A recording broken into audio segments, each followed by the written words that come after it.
ಮೋಸ ಹೋಗ್ಬಿಟ್ಟೆ ಗಿರೀಶ, ಮೋಸ ಹೋಗ್ಬಿಟ್ಟೆ. ಯಾರೋ ಒಬ್ಬ ಪೊಲೀಸ್ನವನು ನನ್ನ ಬಗ್ಗೆ ಕೆಟ್ಟದಾಗಿ ಹೇಳಿದ ತಕ್ಷಣ ನನ್ನ ಬಗ್ಗೆ ಎಲ್ಲ ಗೊತ್ತಿದ್ದು, ನನ್ನ ಬಗ್ಗೆ ಚೆನ್ನಾಗಿ ತಿಳ್ಕೊಂಡಿದ್ದು ನನ್ನನ್ನು ಯಾಕೆ ದೂರ ಮಾಡಿದ್ಲು? ನಾನು ಅವಳಿಗೇನು ಅನ್ಯಾಯ ಮಾಡಿದ್ದೆ? ಹೋಗ್ಲಿ ಬಿಡಿಸಂತ, ಆಗಿದ್ದಾಗೋಯ್ತು. ಇನ್ನು ಅದ್ರ ಬಗ್ಗೆ ಯೋಚನೆ ಮಾಡ್ತಾ ಇದ್ರೆ ಏನು ಪ್ರಯೋಜನ ಇಲ್ಲ. ಇನ್ ಮುಂದಕ್ಕೆ ಏನು ಆಗ್ತಾ ಇಲ್ಲ ಗಿರೀಶ, ನನ್ನ ಕೈಯಲ್ಲಿ ಆಗ್ತಾ ಇಲ್ಲ. ನಾ ಇದನ್ನೆಲ್ಲ ಕೇಳ್ಕೊಂಬಂದವನೇ ಅಲ್ಲ. ನಾನು ನಂದೇ ಆದ ಪ್ರಪಂಚದಲ್ಲಿದ್ದೆ. ಈ ಪ್ರೀತಿ ಗೀತೆ ಅಂತ ಆಸೆ ಪಟ್ಟವನು ಅಲ್ಲ. ಎಲ್ಲ ಅವಳೇ ಸಹಾಯ ಮಾಡಿದ್ಲು, ಧೈರ್ಯ ತುಂಬಿದ್ಲು. ನೀನ್ ಇಲ್ದಿರೋ ಜೀವನ ನನ್ನ ಕೈಯಲ್ಲಿ ಕಲ್ಪನೆ ಮಾಡಕ್ಕೂ ಸಾಧ್ಯ ಇಲ್ಲ. ನೀ ನನಗೆ ಬೇಕೇ ಬೇಕು, ಹಾಗೆ ಹೀಗೆ ಅಂತ ಹೇಳಿ ನನ್ನಲ್ಲಿ ಪ್ರೀತಿ ಹುಟ್ಟಿಸಿ ಭಾವನೆ ಬೆಳೆಸಿ ನನ್ನ ಮನಸ್ಸಿನ ಜೊತೆ ಆಟ ಆಡ್ತಲ್ಲ, ನಂಬಿಸಿ ಮೋಸ ಮಾಡ್ತಲ್ಲ. ಪ್ರೀತಿ ಅಂದ್ರೆ ಇಷ್ಟೇನಾ? ಸಮಾಧಾನ ಮಾಡ್ಕೋಸಂತ ಮರ್ತು ಬಿಡು, ಅವಳ ಮರ್ತು ಬಿಡು. ಹೇಗೆ ಬೇಕು ಅಂತ ಜ್ಞಾಪಿಸ್ಕೊಳ್ಳೋಕೆ, ಬೇಡ ಅಂತ ಮರ್ತ್ಕೊಳ್ಳೋದಕ್ಕೆ ಪ್ರೀತಿ ಏನಾದದ್ದು ವಸ್ತುನ ಗಿರೀಶ? ಆಗಲ್ಲ. ನಿನಗೆ ನನ್ನ ಮನಸ್ಸಿನ ನೋವು ಅರ್ಥ ಆಗಲ್ಲ. ಪ್ರೀತಿಸೋದ್ರ ಮರಿಬೋದು, ಆದ್ರೆ ಪ್ರೀತಿಸಿದವ್ರು ಮೋಸ ಮಾಡಿದ್ದನ್ನ ಯಾವತ್ತೂ ಮರೆಯೋಕ್ಕಾಗಲ್ಲ. ಅವಳು ನನ್ನನ್ನು ಪ್ರೀತಿಸಿದ್ದು, ನನ್ನ ಜೊತೆ ಓಡಾಡಿದ್ದು ಬರೀ ನಾಟಕ.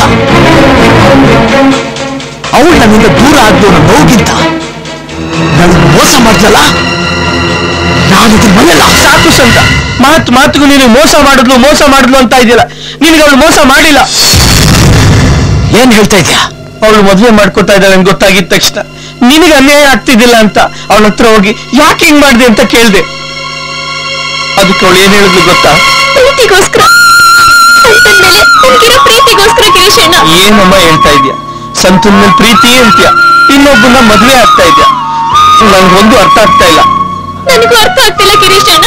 ಆ ದೇವ್ರು ನನ್ನ ಜೀವನದಲ್ಲಿ ಈ ರೀತಿ ಯಾಕೆ ಆಟ ಆಡ್ತಿದ್ದಾನೆ ಅಂತ ಅರ್ಥ ಆಗ್ತಿಲ್ಲ. ಸಂತ ಚೆನ್ನಾಗಿರ್ಬೇಕು ಅಂದ್ರೆ ನಾನು ಈ ಮದ್ವೆ ಆಗ್ಲೇಬೇಕು. ನೀನ್ ಬೇರೆಯವ್ರನ್ನ ಮದುವೆ ಆಗ್ಬಿಟ್ರೆ ಸಂತ ಚೆನ್ನಾಗಿರ್ತಾನ?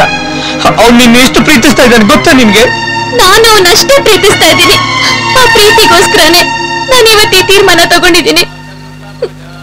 ಪೊಲೀಸ್ ಸ್ಟೇಷನ್ ಅಲ್ಲಿ ಸಂತ ನೋಡ್ಬೇಕು ಅಂತ ಹೋದಾಗ ಆ ಸರ್ಕಲ್ ಇನ್ಸ್ಪೆಕ್ಟರ್ ಸಂತನ್ ಬಗ್ಗೆ ನಾನು ಎಷ್ಟು ಹೇಳಿದ್ರು ಕೇಳ್ದೆ ಎದ್ದು ಮನೆಗೆ ಹೊಟ್ಟೋದ್ರು. ಆಗ ಸಂತನ ಬಿಡುಗಡೆ ಮಾಡಿಸ್ದೆ ಹೋದ್ರೆ ಅವನಿಗೆ ಎಷ್ಟು ಅಪಾಯ ಇದೆ ಅಂತ ನನಗೆ ಅರ್ಥ ಆಯ್ತು. ಅಲ್ಲಿ ಪೊಲೀಸರನ್ನ ರಿಕ್ವೆಸ್ಟ್ ಮಾಡ್ಕೊಂಡಾಗ ನಾವೇನು ಮಾಡಕ್ಕಾಗಲ್ಲ, ಸಾಹೇಬ್ರು ಮನಸ್ಸು ಮಾಡ್ಬೇಕು ಅಂದ್ರು. ಮತ್ತೆ ಆ ಸರ್ಕಲ್ ಇನ್ಸ್ಪೆಕ್ಟರ್ನ ಹೇಗಾದ್ರೂ ಮಾಡಿ ಒಪ್ಸೋಣ ಅಂತ ಅವ್ರ ಮನೆಗೆ ಹೋದೆ. ಆಗ ಅವನು ಯಾವ ತಪ್ಪು ಮಾಡಿಲ್ಲ, ಇದನ್ನೆಲ್ಲ ಮಾಡಿದ್ದು ನಾನೇ. ಅವನ್ ಕೈನಲ್ಲೇ ಗಾಂಜಾ ಇಡಿಸಿ ಬೇಲೂ ಸಿಗದೆ ಇರುವಂತ ಕೇಸಲ್ಲಿ ಫಿಟ್ ಮಾಡೋ ಪ್ಲಾನ್ ಮಾಡಿದ್ದು ನಾನೇ. ಅಯ್ಯೋ ಪಾಪಿ, ಯಾಕೋ ಹೀಗೆ ಮಾಡ್ದೆ? Respect respect. ನೋಡ, ಇದು ನಿನ್ನ ಅವನ ಲೈಫಲ್ಲಿ ಟರ್ನಿಂಗ್ ಪಾಯಿಂಟ್.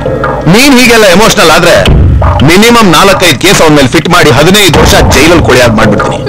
ಆ ಕೆಪಾಸಿಟಿ ನಮ್ಗಿದೆ. ಯಾಕೆ ಸರ್ ಹೀಗೆ ಮಾಡಿದ್ರಿ? ಪ್ರೀತಿ ಪ್ರೀತಿ ಪ್ರೇಮ ಎಲ್ಲ ಪುಸ್ತಕದ ಬದನೆಕಾಯಿ ಅಂತ ಯಾವುದೋ ಸಿನಿಮಾ ನೋಡಿದ್ದೆ. ಆದ್ರೆ ಇಲ್ಲಿ ಅದೇ ಮೇನ್ ಪ್ರಾಬ್ಲಮ್. ಅವನು ನಿನ್ನ ಪ್ರೀತಿಸಿದೆ ತಪ್ಪು, ಅದಕ್ಕೆ ಇವತ್ತು ಒಳಗಿದ. ಇನ್ಮೇಲೆ ಅವನ್ ನಿನ್ನ ಪ್ರೀತಿಸಬಾರದು, ನೀನು ಅವನ್ನ ಪ್ರೀತಿಸಬಾರದು. ಯಾಕೆ ಸರ್? ನಾವು ಪ್ರೀತಿಸೋದಿಕ್ಕೂ ಅವ್ರನ್ನ ಅರೆಸ್ಟ್ ಮಾಡಿರೋದಿಕ್ಕೂ ಏನ್ ಸರ್ ಸಂಬಂಧ? ಅಲ್ಲಿ ನೋಡು. ಬಿಡಕ್ಕ, ಬಿಡಕ್ಕ, ಬಿಟ್ಟು ಬದುಕಕ್ ಆಗಲ್ಲಕ್ಕ. ನನಗೆ ಲಕ್ಷ್ಮಿ ಬೇಕೇ ಬೇಕು. ಅವನು ಯಾರು ಅಂತ ನಿನಗೆ ನೆನಪಾಯ್ತಾ? ನಿಮ್ಮನೆಗೆ ಹೆಣ್ಣೋಡಕ್ ಬಂದಿದ್ದ. ಆವತ್ತೇ ನಿನ್ ಮೇಲೆ ಈ ಬದನೆಕಾಯಿ ಪ್ರೀತಿಗೆ ಬಿದ್ದು ನನ್ನ ಜೀವನನು ಹೆಣ್ಣುಗಾಯಿ ನೀರ್ಗಾಯಿ ಮಾಡ್ಬಿಟ್ಟಿದ್ದಾನೆ. ಅವನ್ ಪಕ್ಕದಲ್ಲಿರೋದು ನನ್ನ ಹೆಂಡತಿ. ನಿನ್ನ ವಿಷಯದಲ್ಲಿ ಅವಳು ತಮ್ಮ ಕುಡಿದು ಹಾಳಾಗ್ತಿರೋದು ನೋಡಿ ನನ್ನ ನೆಮ್ಮದಿ ಹಾಳು ಮಾಡ್ತಾ ಇದ್ದಾಳೆ. ನನಗೆ ನನ್ನ ಜೀವನನೇ ಮುಖ್ಯ. ನಾನ್ ನೆಮ್ಮದಿಯಾಗಿರ್ಬೇಕು ಅಂದ್ರೆ ನನ್ನ ಹೆಂಡತಿ ನೆಮ್ಮದಿಯಾಗಿರ್ಬೇಕು. ನನ್ನ ಹೆಂಡತಿ ನೆಮ್ಮದಿಯಾಗಿರ್ಬೇಕು ಅಂದ್ರೆ ಅವಳು ತಮ್ಮ ನೆಮ್ಮದಿಯಾಗಿರ್ಬೇಕು. ಹಾಗಾಗ್ಬೇಕು ಅಂದ್ರೆ ನೀನು ಅವನ್ನ ಮದುವೆ ಆಗ್ಬೇಕು. ಸಾಧ್ಯ ಇಲ್ಲ. ನನ್ ಸಂತನ ಬಿಟ್ಟು ಬೇರೆ ಯಾರನ್ನು ಪ್ರೀತಿಸಕ್ಕೂ ಸಾಧ್ಯ ಇಲ್ಲ, ಮದ್ವೆ ಆಗೋದಕ್ಕೂ ಸಾಧ್ಯ ಇಲ್ಲ. ಹಾಗಾದ್ರೆ ಸಂತ 15 ವರ್ಷ ಜೈಲಲ್ಲಿ ಕಳಿದೆ, ಬೇರೆ ದಾರಿನೇ ಇಲ್ಲ. ಯೋಚನೆ ಮಾಡು. ಅವನ್ ಜೀವನ ನನ್ನ ಕೈಯಲ್ಲಿಲ್ಲ, ನಿನ್ನ ಕೈಯಲ್ಲಿದೆ. ಪ್ಲಾನ್ ಮಾಡಿ ಒಳಗಾಕ್ಸಿದವನಿಗೆ ರಿಲೀಸ್ ಮಾಡೋದು ದೊಡ್ಡ ವಿಷಯ ಅಲ್ಲ. ಇನ್ನೂ FIR ಹಾಕಿಲ್ಲ. ನೀನ್ ಈ ಮದ್ವೆ ಒಪ್ಕೊಂಡ್ರೆ ಅವನು ಹೊರಗ್ ಬರ್ತಾನೆ, ಇಲ್ದೆ ಹೋದ್ರೆ ಯಾರಿಗೂ ನೆಮ್ಮದಿ ಇಲ್ಲ. ನಿನ್ ಸ್ವಂತ ಅಂತೂ ನಿನಗೆ ಸಿಗಲ್ಲ, ಸಿಗೋಕಂತೂ ನಾನು ಬಿಡಲ್ಲ.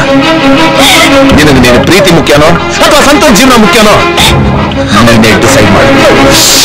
ನನಗೇನ್ ಮಾಡ್ಬೇಕು ಅಂತಾನೆ ಗೊತ್ತಾಗ್ಲಿಲ್ಲ. ಒಂದ್ ಕಡೆ ಪ್ರೀತಿ, ಇನ್ನೊಂದ್ ಕಡೆ ಪ್ರೀತಿಸ್ದೊಂದ್ ಜೀವನ. ಒಂದ್ ಉಳಿಬೇಕು ಅಂದ್ರೆ ಇನ್ನೊಂದೊಂದ್ ಕಳ್ಕೊಳ್ಳೇಬೇಕು. ಆಗ್ಲೇ ಡಿಸೈಡ್ ಮಾಡ್ದೆ, ಮದ್ವೆಗೆ ಒಪ್ಕೊಂಡೆ. ಮದ್ವೆ ಆದ್ರೆ ನನ್ನ ಒಬ್ಳ ಜೀವನ ಮಾತ್ರ ಹಾಳಾಗುತ್ತೆ. ಆಗ್ತಾ ಇದ್ರೆ ಅವನ್ ಜೊತೆ ಅವನ್ನೇ ನಂಬ್ಕೊಂಡಿರೋ ಮೂವರ್ ಜೀವನನೂ ಹಾಳಾಗುತ್ತೆ. ಈಗ ಹೇಳು ಗಿರೀಶಣ್ಣ, ನಾನ್ ಮಾಡಿದ ತಪ್ಪ?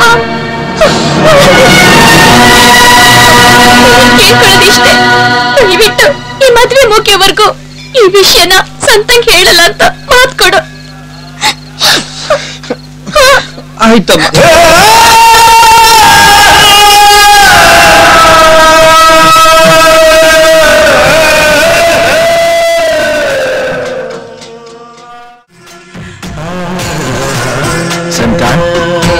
ನೀನ್ ಹೀಗೆ ಕೂತ್ಕೊಂಡ್ರೆ ಹೇಗೆ?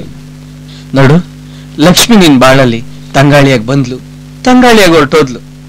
ಈಗ ನೀನ್ ಮುಂದಕ್ಕೆ ಏನ್ ಮಾಡ್ಬೇಕು ಅದ್ರ ಬಗ್ಗೆ ಯೋಚನೆ ಮಾಡು.